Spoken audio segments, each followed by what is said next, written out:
When it comes to Christmas films, we all have our favourites which we watch religiously each year, but for the most part there will be family friendly entries such as Home Alone or all the Christmas Carol films for example. So when a film like Violent Night comes along which is aimed for mature audiences, it immediately grabs my interest. David Harbour is best known for playing Hopper in Stranger Things, plays Santa Claus here, and he absolutely carries his film to the extreme. Because whenever he's missing from the screen you can absolutely feel it because the other characters are not great at all. I mean, we have a story here about a wealthy family being held hostage in their estate by a group of mercenaries, and with the hostages, I mean a lot of them are very much stereotypical characters. Like we have a guy who's an actor who thinks he's all that, and we have a kid who's constantly vlogging and annoyed when the Wi-Fi goes down sort of thing.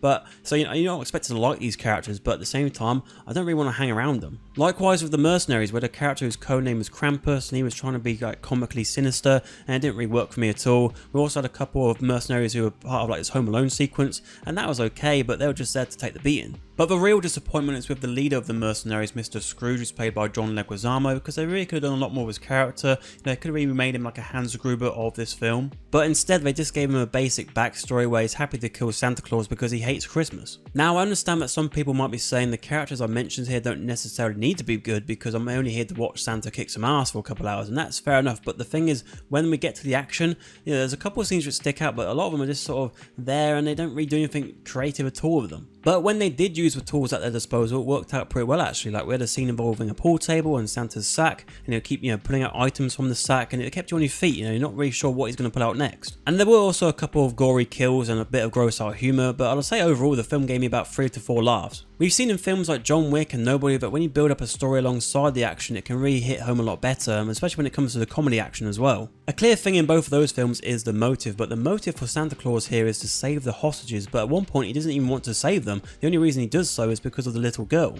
And so their growing bond throughout the film is very crucial, and we had like a scene which was dedicated towards that and a few things here and there, but with the young actress she was a little bit robotic at times where she really needed to be a bit more organic to really get you in the feels. They also dipped into the backstory of Santa Claus, and with the direction they've taken there, I'd happily have watched more of that. This is not an awful film by any means, but I think with a bit of rework it could have been something quite special where you add it to your Christmas film rotation each year, but I think for me now I'd never really want to watch this film again. David Harbour though has shown that he can be a main star of a film, and hopefully he keeps getting more roles because eventually he will find a film and a project which everyone will be on the same level as he is, and that'll be a big success. And with Violent Night I'd say it's not really worth going to the cinema for, but if it looks like your sort of thing you might enjoy it when it comes to streaming. So yeah, I was quite so-so with this film, but let me know your thoughts in the comments below. But if you want to see a review for a film which put me to sleep, on screen right now is our review for Strange World.